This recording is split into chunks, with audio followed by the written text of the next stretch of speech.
धर्म स्नेही बंधुओं, कल मेरे पास एक प्रश्न आया था, माता जी हमारे घर में सबके विचार अलग अलग हैं, बड़ा कलेश रहता है। हम अक्सर एक दूसरे से बोलते नहीं हैं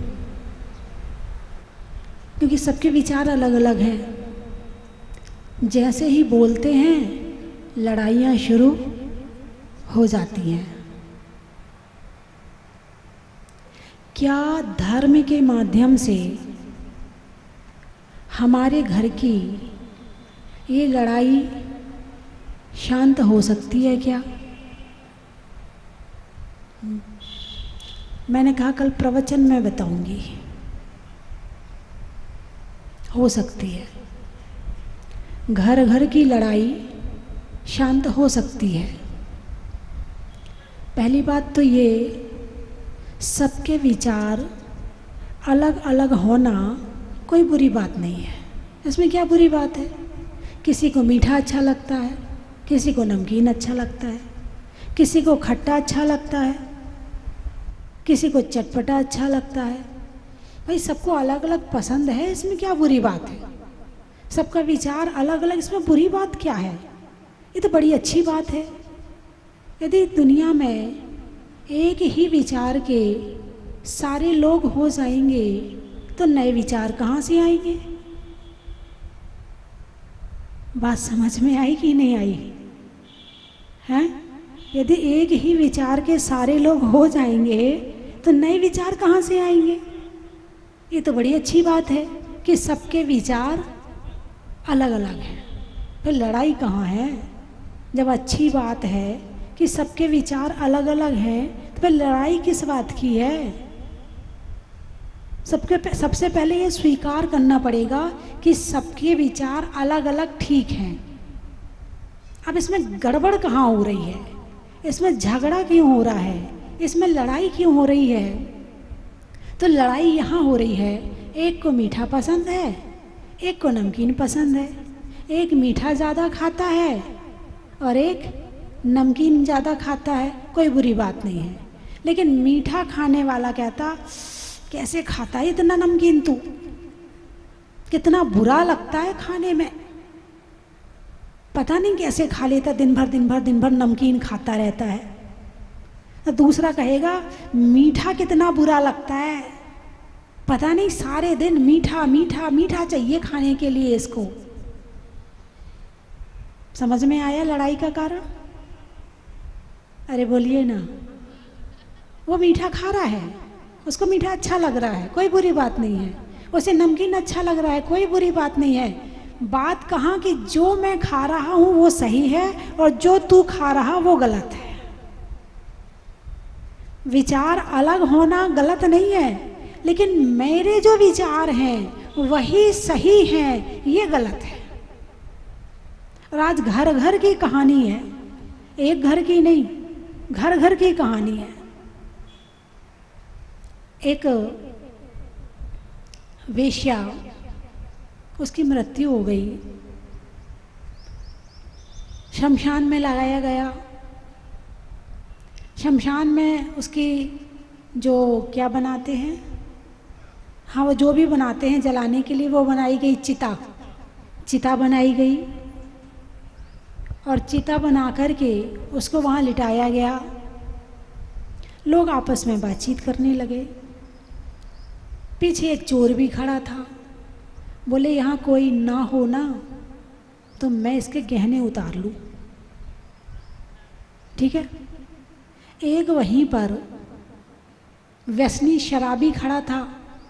अरे जिंदा होती तो मैं इसे भोग लेता। एक वहीं पर कुत्ता खड़ा था। अरे बहुत भूख लग रही है, यदि कोई ना हो तो इतना सारा भोजन मेरा कई दिन का इंतजाम हो जाए। एक वहीं संत खड़ा है। संत कहता है विचार करता है, इतनी सुंदर काया मिली थी, इतना सुंदर नरभाव मिला था, मनुष्य पर्याय मिली थी, लेकिन अपने जीवन में अच्छे काम नहीं कर पाई। वस्तु एक है और विचार सबके अलग अलग है। बुरी बात है? अरे बोलिए ना, अलग अलग विचार होना कोई बुरी बात है क्या? नहीं है बुरी बात। अब यहाँ मामला क्या, यदि दूसरों के विचार टकराते हैं, जैसे तीर होते ना, तीर छोड़ते ना, एक तीर यहाँ से चला और एक तीर वहाँ से चला, दोनों टकराए, अग्नि उत्पन्न हो गई। लेकिन यदि दोनों तीर को एक साथ मिला के रख दिया जाए तो दोनों शक्ति बन जाएगी, डबल शक्ति बन जाएगी। 1 रुपया आपके पास में है, 1 रुपया आपके पास में है, दोनों का रुपया मिलाया कितना हो गया? 2 रुपये हो गए। कितने हो गए? 2 रुपये हो गए। तुमने अपना रुपया उसकी तरफ फेंक के मारा, उसने तुम्हारा रुपया आपकी तरफ फेंक के मारा, क्या हुआ? बात समझ में आई कि नहीं आई? हैं? तो जहाँ पर विचार अलग हैं, बात अच्छी है, बस समझने वाली बात है कि तुम मेरे विचारों को समझ लो और मैं तुम्हारे विचारों को समझ लूँ। दोनों यदि एक दूसरे के विचारों को समझ लेंगे तो 2 अलग अलग विचार थे, अब दोनों के पास कितने कितने विचार हो गए?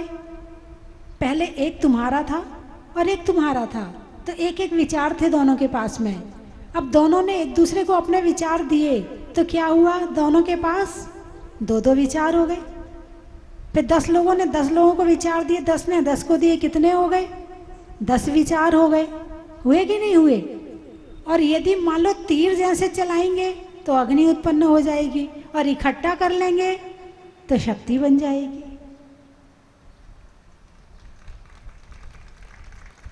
ये तो बड़ी अच्छी बात है कि दोनों के विचार नहीं मिलते, दोनों के विचार बिल्कुल अलग हैं, दोनों की शक्ल अलग है, दोनों के बाल अलग हैं, दोनों की पसंद अलग है, दोनों का भोजन अलग अलग तरह का है, तो विचार कैसे एक हो सकते हैं?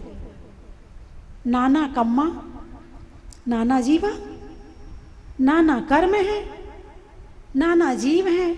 नाना का मतलब अनेक तरह के, अनेक तरह के कर्म होते हैं तो अनेक तरह के जीव होते हैं। संसार में इतने सारे विद्यार्थी हैं, सारे विद्यार्थी की पसंद एक ही हो जाए तो क्या होगा? मान लो सबको एक साथ ये पसंद हो जाए कि हमें इंजीनियर बनना है, तो डॉक्टर कहाँ से आएंगे? सीए कहाँ से आएंगे? हैं? मैनेजमेंट वाले कहाँ से आएंगे? वैज्ञानिक कहाँ से आएंगे? बैंक में काम करने वाले गणितज्ञ कहाँ से आएंगे? चपरासी कहाँ से आएगा? दुनिया में एक हो ही नहीं सकते हैं। ये तो कोई बात सोचना ही मत कि 5 उंगलियां कभी बराबर हो जाए। 5 उंगलियां बराबर हो ही नहीं सकती हैं। और यदि 5 उंगलियां बराबर हो भी जाएं, मान लो आप कल्पना करो, हे भगवान मेरी 5 उंगलियां बराबर हो जाए, तो ये जो 5 उंगलियां है ना, तो बीच वाली के बराबर ये 5 उंगलियां हो जाएंगी, तो हाथ कैसा दिखेगा? पहले तो ये कल्पना करो। ठीक है, अब 5 उंगलियां बराबर हो गई। अब आप भोजन करते हो ना, रोटी का एक टुकड़ा तोड़ के दिखाओ उन 5 बराबर उंगलियों से। एक पानी का भगोना उठा के दिखाओ, 5 उंगलियां बराबर हो गई हैं, तो 5 उंगलियां जब बराबर हो जाएं, फिर पानी का एक भगोना उठा के दिखा दो, एक बाल्टी उठा के दिखा दो। नहीं उठा सकते। ये 5 उंगलियां का छोटा बड़ा होना ही उसकी सेटिंग करता है कि तुमने वस्तु उठाई है। एक पेन पकड़ के दिखा दो, यदि 5 उंगलियां बराबर हो जाए तो। अंगूठा अलग तरह से पकड़ता है, ये उंगली अलग तरह से हाथ रखती है, ये उंगली अलग तरह से रखती है, फिर लिखने की सेटिंग अलग तरह से होती है, फिर ये हाथ अलग तरह से रखा जाता है, फिर लिखते अलग तरह से। नहीं हो सकता है। सबकी खोपड़ी एक हो जाए, दुनिया खत्म हो जाए। गतियां भी 4 हैं, नरक गति, त्रयंच गति, मनुष्य गति और देव गति। यदि सारे एक से हो जाएं तो सारे नरक चले जाएं, सारे एक से हो जाएं तो सारे त्रियंच गति में चले जाएं, सारे एक से हो जाएं तो सारे देवगति में चले जाएं, यदि सारे एक से हो जाएं तो सारे मनुष्य गति में आ जाएं, फिर बाकी गतियों में कौन जाएगा? नाना कम्मा नाना जीवा, नाना कर्म है और नाना जीव हैं। अनेक तरह के कर्म होते हैं और अनेक तरह के जीव होते हैं। घर में जो आप आए हैं, घर में परिवार में कौन कौन है? दादा दादी, मम्मी पापा, बेटा बेटी, ये 6 मान लो, 6 मान लो। अब ये 6 कहाँ से आए हैं? दादी कहाँ से आई? अलग गांव की है दादी, दादा अलग गांव के हैं, मम्मी अलग गांव की है, पापा अलग गांव के हैं, और बेटा बेटी अलग अलग जगह से आए हैं। सब अलग अलग आके एक घर में रह रहे हैं। अब अलग अलग दिशा से आने वाला जीव अलग अलग संस्कार लेके आया है। क्या?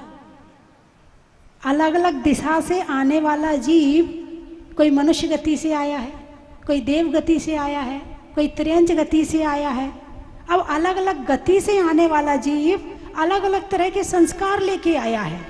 अब तुम सोचो कि ये सारे एक हो जाएं तो कैसे हो जाएं? हो ही नहीं सकते हैं, बिल्कुल नहीं हो सकते हैं। तो सबसे पहले इन्हें एक करने की भावना निकाल दो दिमाग से कि सब एक हो जाएं। आधी लड़ाई तो यहाँ खत्म हो गई। सबसे पहले ये स्वीकार कर लिया कि ये सब एक नहीं हो सकते, इनके विचार सबके अलग अलग ही रहेंगे, ये एक विचार के कभी भी नहीं हो सकते। अब लड़ाई खत्म कैसे हो फिर? जब विचार एक नहीं हो सकते तो लड़ाई कैसे खत्म हो? तो उसके लिए शास्त्रों में एक बड़ा अच्छा उदाहरण आता है कि एक गांव में 10-12 अंधे थे। उन्होंने हाथी का नाम सुना, बोले हाथी देखना है। क्या देखना है? हाथी देखना है। अब अंधे हैं और हाथी देखें तो कैसे देखेंगे? आँख तो है नहीं। हाथी देखना है, देखना शब्द प्रयोग कर रहे हैं कि हमें भी हाथी देखना है। शास्त्रों में भी आया है चक्षु दर्शन, अचक्षु दर्शन। चक्षु दर्शन का मतलब आँख, दर्शन का मतलब देखना, और चक्षु का मतलब आँख। आँख से देखना चक्षु दर्शन, और अचक्षु दर्शन ये दर्शनावर्णी कर्म का भेद है। अचक्षु दर्शन, अचक्षु दर्शन का मतलब होता है कि जो आँख के अलावा जो अन्य 4 इंद्रियां हैं उनके द्वारा जो ज्ञान होता है उसको अचक्षु दर्शन कहते हैं। उसे क्या कहते हैं? शब्द क्या प्रयोग किया? दर्शन, है ना? अचक्षु दर्शन, देखना। आत्मा देख रही है। कैसे देख रही है? हाथ के माध्यम से देख रही है। जब कभी लाइट चली जाती है और माचिस ढूंढते हो तो कैसे ढूंढते हो? हैं? हाथ से ढूंढते हो? कैसे ढूंढते हो? यूं ढूंढते हो। ये अचक्षु दर्शन है। अभी कहीं से खुशबू आ जाए थोड़ी सी तो क्या होगा? इसको क्या कहोगे? अचक्षु दर्शन। क्या कहोगे? अचक्षु दर्शन। ठंडी ठंडी हवा लग रही है, कौन सा दर्शन? अचक्षु दर्शन। तो उन सभी अंधों ने कहा भाई हमें तो हाथी देखना है। अच्छा चलो एक महावत के यहाँ चलते, उसके यहाँ हाथी है। एक व्यक्ति को लेकर महावत के घर पहुँच गए। बोले भाई हाथी देखना है हमें। बोले वो पीछे बंधा हुआ है, जाके देख लो। अब सारे के सारे पहुँचे। एक ने हाथी के पाँव पकड़ लिए, एक ने हाथी का पेट पकड़ लिया, एक ने हाथी की सूंड पकड़ ली, एक ने हाथी के कान पकड़ लिए, एक ने हाथी की पूंछ पकड़ ली। अब सारे के सारे बोले हाथी तो झाड़ू जैसा है। किसने कहा? जिसने पूंछ पकड़ी थी। दूसरा बोला हाथी तो दीवार जैसा है। किसने कहा? जिसने पेट पकड़ा था। एक बोला हाथी तो खंबे जैसा है। किसने बोला? जिसने पाँव पकड़े थे। एक बोला हाथी तो मूसल जैसा है, जिसने सूंड पकड़ी थी। और एक बोला हाथी तो सूप जैसा है, जिसने कान पकड़े थे। उन सब लोगों ने पहले ये सारी वस्तु देखी थी, जानी हुई वस्तु थी, पहचानी हुई वस्तु थी, तो उनके नाम का प्रयोग कर दिया। ठीक है। अब सारे बोल रहे हैं कि हाथी ऐसा ही है, दोनों जब बैठे आपस में चर्चा कर रहे हैं, लड़ाई हो गई आपस में। बोले हाथी तो झाड़ू जैसा, दूसरा बोला ना तू गलत बोलता है, तू बिल्कुल गलत बोलता है। हाथी तो खंबे जैसा है, बोले तू भी गलत बोलता है। हाथी तो दीवार जैसा है, बोले तेरी बात तो बिल्कुल झूठी है। हाथी तो मूसल जैसा, बोले तुम सब गलत बोलते हो। हाथी तो सूप जैसा है। अब आपस में झगड़ा बढ़ गया, तो बुलाया महावत को, भाई तुम बताओ हाथी कैसा है? ऐसा है ना, सूप जैसा है ना, मूसल जैसा है ना, खंबे जैसा है ना? बोले भाई तुम सब सही कह रहे हो। बोले सबकी बात सही कैसे हो सकती है? बात तो एक की ही सत्य होगी, सत्य तो एक ही होता है, अलग अलग थोड़ी होता है। क्या कहा? सत्य तो एक ही होता है, सत्य दो कैसे हो सकते हैं? सत्य चार कैसे हो सकते हैं? सत्य 10 कैसे हो सकते हैं? जैन धर्म में एक अनेकांत का सिद्धांत है। इस सिद्धांत को अजैनियों ने बड़ी अच्छी तरह से मान्यता दी है। इसको स्यादवाद को बड़ी अच्छी तरह से मान्यता दी है।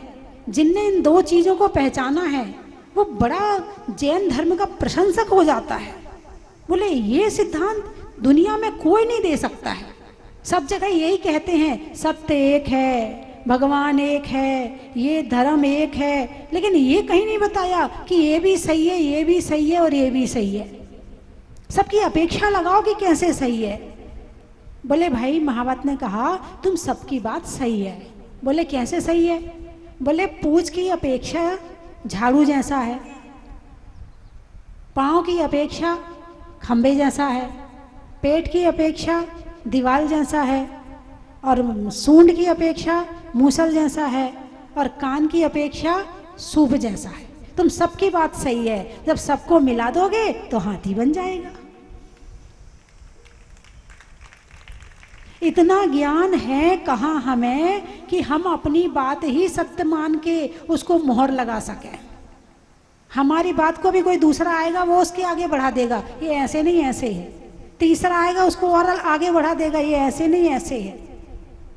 इसलिए यहाँ पर ही का सिद्धांत नहीं चलता है, यहाँ भी का सिद्धांत चलता है। कौन सा सिद्धांत चलता है? भी का सिद्धांत। ऐसा भी है, हाथी ऐसा भी है, हाथी ऐसा भी है, हाथी ऐसा भी है, हाथी ऐसा ही है नहीं, हाथी ऐसा भी है। क्षमा भी धर्म है, क्षमा ही धर्म है नहीं, क्षमा भी धर्म है, मार्दव भी धर्म है, आर्जव भी धर्म है, शौच भी धर्म है। सबको मिला दोगे तो धर्म पूरा बन जाएगा। इसको कहते हैं स्यादवाद। क्या कहा है इसको? स्यादवाद। जैसे चीनी है, चीनी की व्याख्या करो कैसी होती है? बोलिए ना। उसके मतलब हम आपसे पूछें कि चीनी कैसी होती है, तो एक ने कहा चीनी मीठी होती है। बोले नहीं, चीनी सफ़ेद होती है। जिसने चीनी खाई नहीं थी ना, बोले ना चीनी सफ़ेद होती है, कहाँ मीठी होती है। दूसरा बोला नहीं, कठोर होती है। पहली वाले ने छुआ नहीं था, बोले कठोर भी नहीं होती है, चीनी तो केवल सफ़ेद ही होती है। अब तीनों झगड़ा कर रहे, बताओ चीनी कैसी होती है। क्या बात है, छोटा सा बच्चे को भी मेरा प्रवचन समझ में आ रहा है। कल भी इन बच्चों ने 2-3 बच्चों ने प्रवचन सुना था, अभी भी दोनों बच्चे बैठे हैं, और कल बड़ा अच्छा आंसर दिया बच्चों ने। और बहुत से घरों में जो टीवी में प्रवचन सुनते हैं, दादी और पोता, मम्मी को तो फुर्सत नहीं है, मम्मी तो रसोई में लगी है, दादी और पोता मिलके प्रवचन सुनते, बहुत घरों में सुनते हैं। और दिल्ली से तो एक लड़की आई थी करीब 8-9 साल की, वो तो क्वेश्चन की लिस्ट लेके आई थी पूरी। माता जी मैं आपके प्रवचन सुनती हूँ, आपने उस दिन के प्रवचन में ऐसा कहा था, तो ये कैसे ऐसा है? 9 साल की लड़की, आपने प्रवचन में ऐसे कहा था, तो इसका कैसे होता है? यानी उसने प्रवचन की पूरी उसमें से लिस्ट लेके आई थी। इसका मतलब आप देखिए वो कितने ध्यान से प्रवचन सुनती थी। स्कूल की पढ़ाई भी करती है और प्रवचन भी सुनती है। नहीं मेरा प्रवचन बच्चों की समझ में आता है, बिठा लिया करो बच्चों को, ये नहीं तू जा खेल, प्रवचन तो मैं सुन लूंगी, पंखा क्यों नहीं चलाती, मैं बाद में बताऊंगी, अभी विषय दूसरा चल रहा है। तो कहने का अभिप्राय मेरा है, सत्य कब होता है? जब उसकी संपूर्ण व्याख्या करी जाती है, बिना व्याख्या के। और आपने एक बात को सत्य कह दिया तो वो लड़ाई और झगड़े का कारण बनता है। घरों में होता क्या है, जो मैं कह रहा हूं वही सत्य है। एक ने कहा, देख भाई, जो मैं यहाँ से जहाजपुर कितना है? बोले 180 किलोमीटर है। बोले ना 200 किलोमीटर है। मैं गया हूँ, मैं तो जाता रहता हूँ, 200 किलोमीटर है। अरे नहीं भाई, 180 किलोमीटर है। दूसरा ना 190 190। अब तीनों झगड़ रहे हैं। अब तीनों अपेक्षा लगा लें कि एक रहता है सांगानेर में, एक रहता है उसके 10 किलोमीटर इधर, और एक रहता है उसके 10 किलोमीटर इधर, तो तीनों की अपेक्षा से बात सही हो गई। एक के घर से 120 किलोमीटर पड़ता, एक के घर से 110 किलोमीटर पड़ता, और एक के घर से 180 किलोमीटर पड़ता। तीनों की बात सही हो गई। अब तीनों लड़ो बैठ के। तो बहस, वैसे तो बुद्धि तेज होती है बहस करने से,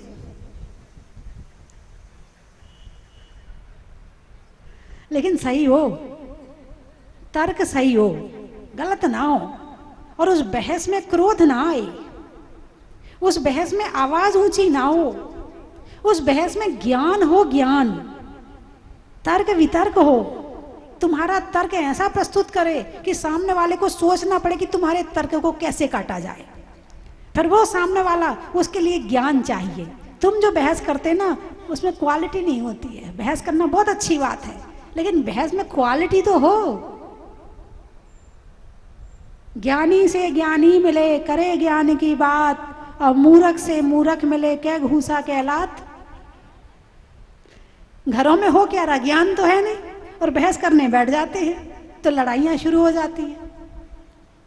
इसलिए सबसे पहले, यदि मान लो आपको बोलने का शौक है, यदि आपको बोलने का शौक है, तो आप इस बोलने के शौक को खत्म ना करें।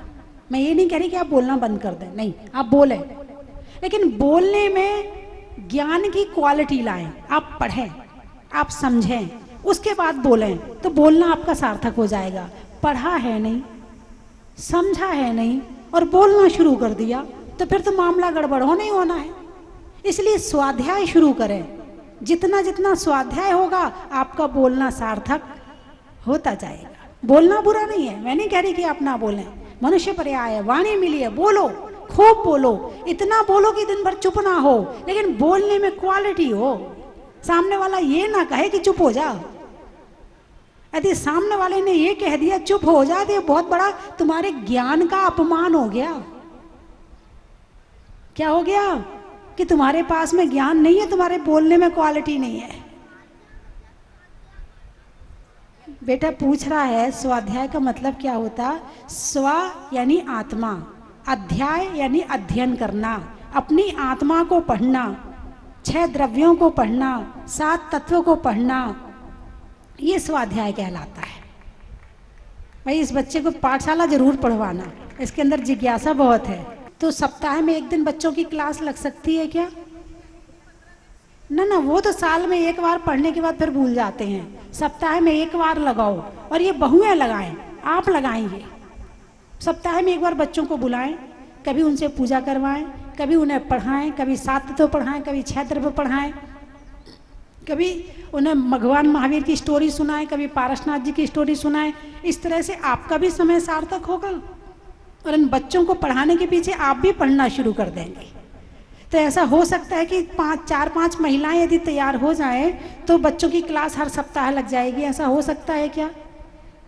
हो सकता है कि नहीं हो सकता? पहले तो ये बताओ। हो सकता है ना? तो कौन कर सकता है? किसके अंदर है कि हम करेंगे ये काम? घर की रोटी तो सब बना लेते हैं, घर के बच्चे तो सब पाल लेते हैं, लेकिन पाठशाला लगा के बताओ, तो उस महिला को मैं विशेष आशीर्वाद दूंगी। रीना गंगवाल, एक बार जोरदार तालियां बजाएं महिलाओं के लिए। 5 महिलाएं चाहिए मुझे, नाम बताओ। आभा कासलीवाल, एक बार इनके लिए तालियां बजाओ। 6 हो गई हैं, बहुत अच्छी बात है। एक बार जोरदार तालियां बजाएं। और आज ही मीटिंग करेंगी, और ये जो बच्चों की छुट्टियां हो चुकी हैं, तो आने वाले इतवार से, तो अभी जो 13 दिन का जो शिविर लग रहा है 10 दिन का, वो आप लगा लें। लेकिन आने वाले समय में आपको हर सप्ताह में 1 दिन पाठशाला चलानी है। आप चाहे शाम को चलाएं चाहे सुबह, पहले तो शाम को शुरू करें, फिर जब बच्चे आपके उसमें पढ़ने आने लगेंगे फिर आप अपने हिसाब से जैसा भी चाहें वैसा कर लें। ठीक है, तो यहाँ पाठशाला अब शुरू हो गई है। आप बिल्कुल चिंता ना करें, आपकी जिज्ञासा को शांत करने के लिए हमने तैयारी कर दी है। ठीक है, समाप्त करूं? टाइम तो बहुत है, बहुत टाइम है, लेकिन प्रवचन का टाइम नहीं है ना। आज लास्ट दिन है तो आज ज़्यादा बोलना चाहिए, आज ज़्यादा बोलना नहीं चाहिए, आज ज़्यादा खाना चाहिए। विशेष आशीर्वाद है, विशेष आशीर्वाद है। मिल गया? बड़ा अच्छा लगा। यहाँ के जिज्ञासु पुरुष और महिलाएं, आपके अंदर सीखने की आकांक्षा है, जिज्ञासा है, कुछ करने की भावना है। अपनी जिज्ञासा को सोने मत देना। कभी मोबाइल से, कभी टीवी से प्रवचन सुन करके, क्लास अटेंड करके अपनी जिज्ञासा को आगे बढ़ाते जाना। और वैसे मैं जा नहीं रही हूँ, आपके घर रोज़ आऊँगी, मैं नहीं जा रही, मैं रोज़ आऊँगी आपके घर। बस शाम को 5:40 पे पारस चैनल खोल लेना, मैं मिल जाऊँगी और आपको प्रवचन सुना के फिर चली जाऊँगी।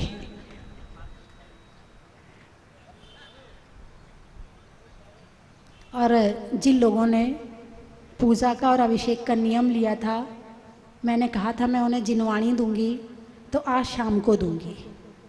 ठीक है, मैंने कहा था ना 20-20 जिनवाणी तो आप मंदिर में रख रहे हैं, ये जिनवाणी आप अपने घर ले जाना और किसी को गिफ्ट भी कर सकते हैं। ये आपकी चीज़ है, नहीं करना चाहें मंदिर की जिनवाणी मंदिर में रहेगी, लेकिन वो जिनवाणी आपके पास 24 घंटे रहेगी, आप उसमें से कुछ भी पढ़ते रहना, है ना। तो वो जिनवाणी मैं आपको दूंगी। और क्या कहा था मैंने, और कोई कमिटमेंट तो नहीं किया था? हैं? चातुर्मास का कमिटमेंट तो मैंने नहीं किया। अच्छा, आप चाहते हैं घर में माता का, युग में त्रेता का, और आपके जय जवान के अशोक नेता का बड़ा ही महत्व है। दुकान में लाला का, सब्जी में दुकान में लाला का, मकड़ी में जाला का, और फेरने में भगवान की माला का बड़ा ही महत्व है।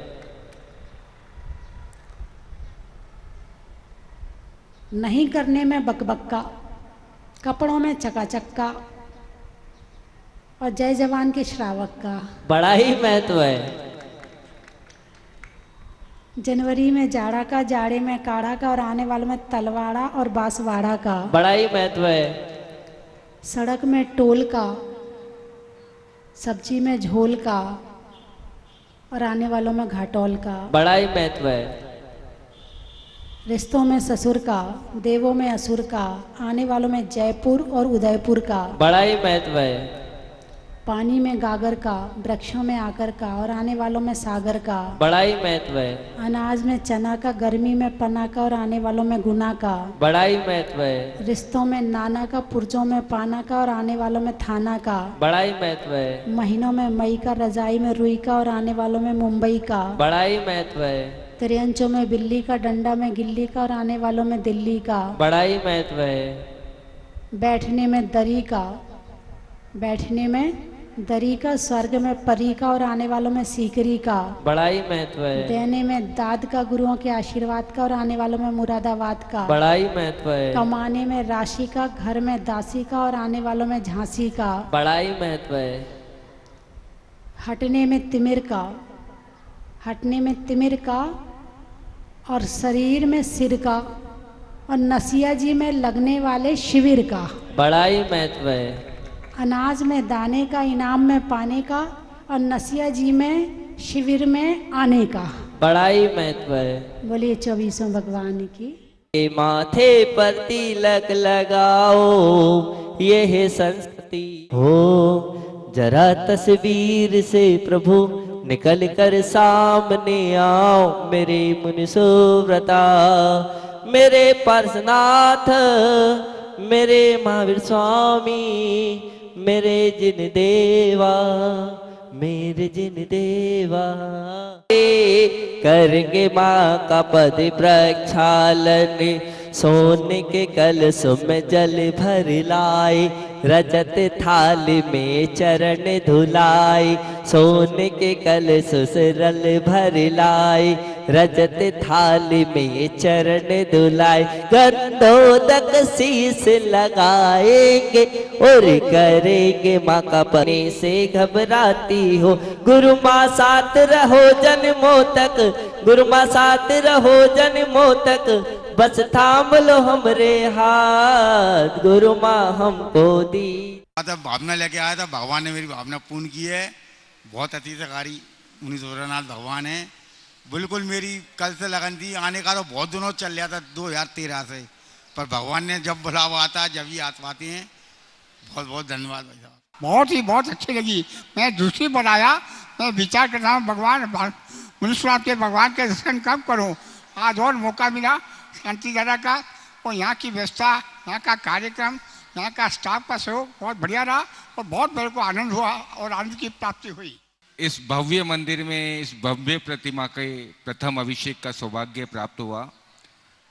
परम पूज्यनीय गणनी आर्य का 105 श्री षष्ठभूषण माता जी के आशीर्वाद से और कोई पुण्य उदय से आज हम कल यहाँ से निकल गए थे। हम बिजोलिया पारसनाथ और चौलेश्वर पारसनाथ मांडलगढ़ किले पर दर्शन करते हुए हमारा मन हुआ कि अगर सौभाग्य प्राप्त हो जाए, माता जी का आशीर्वाद हो, तो हम शांति धारा भी करके चलें। तो हम कल रात में वापस यहीं पर आकर रुक गए, और आज माता जी के आशीर्वाद से और पुण्य के उदय से हमें शांति धारा का सौभाग्य प्राप्त हुआ। हम सब लोग यहाँ पर आकर बहुत ही अभिभूत हैं। मैं वैसे जहाजपुर मंदिर आता रहता हूँ, षष्ठी धाम आता रहता हूँ, जब से प्रतिमा प्रकट हुई तब से मैं जुड़ा हुआ हूँ। बहुत ही आनंद आता है यहाँ से आने के बाद, जाने के भाव नहीं करते हैं। और यहाँ का जो भी स्टाफ है, जो भी कर्मचारीगण है, और जो भी समिति के लोग हैं, बहुत ही नम्र स्वभाव के और बहुत ही अच्छी व्यवस्थाएं हमको यहाँ पर प्रदान करी हुई है। इस सब के लिए हमारी ओर से, पूरे भक्तजनों की ओर से आप सभी को बहुत बहुत साधुवाद। जय जिनेन्द्र। गजा से एवं खातेगांव से आए हैं। बहुत दिनों से भगवान के दर्शन और शांति धारा की अभिलाषा थी, जो आज जाके पूर्ण हुई है। ऐसे ही माता जी की और भगवान की कृपा बनी रहे।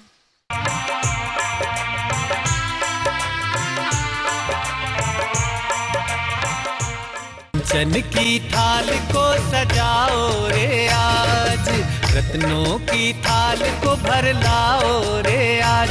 आओ आओ करे रे गुणगान आरती भगवन की, आओ आओ करे गुणगान आरती भगवन की। आओ आओ करे रे गुणगान आरती भगवन की।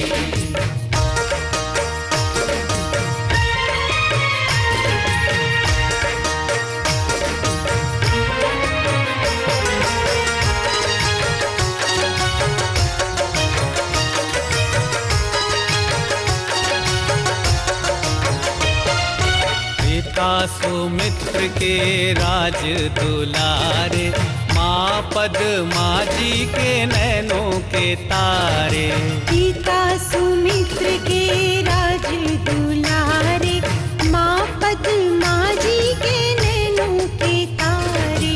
राजगृही में जन्म लियो आप, राजगृही में जन्म लियो आप। आओ आओ मनाए खुशी आज आरती भगवन की। आओ आओ करे गुणगान आरती भगवन की। आओ आओ करे गुणगान आरती। परम विदुषी लेखिका गणिनी आर्यिका रत्न श्री 105 स्वस्ति भूषण माता जी, जिन्होंने मात्र 20 वर्ष में 100 से भी अधिक किताबें लिखकर जैन समाज को अनूठा योगदान दिया है। बड़े बड़े विधान जैसे कल्पद्रुम महामंडल विधान, सिद्ध चक्र महामंडल विधान, इंद्रध्वज महामंडल विधान एवं विशेष जिनपद, पूजांजलि आदि महत्वपूर्ण साहित्य बहुत ही सरल व सुबोध शैली में लिखे हैं, जिसमें गद्य एवं पद्य साहित्य भी समाहित है। इन महान साहित्यों को पढ़कर आप भी अपने ज्ञान का विकास कर सकते हैं। साहित्य प्राप्त करने हेतु आज ही संपर्क करें। संपर्क सूत्र 7906062500 98683456768।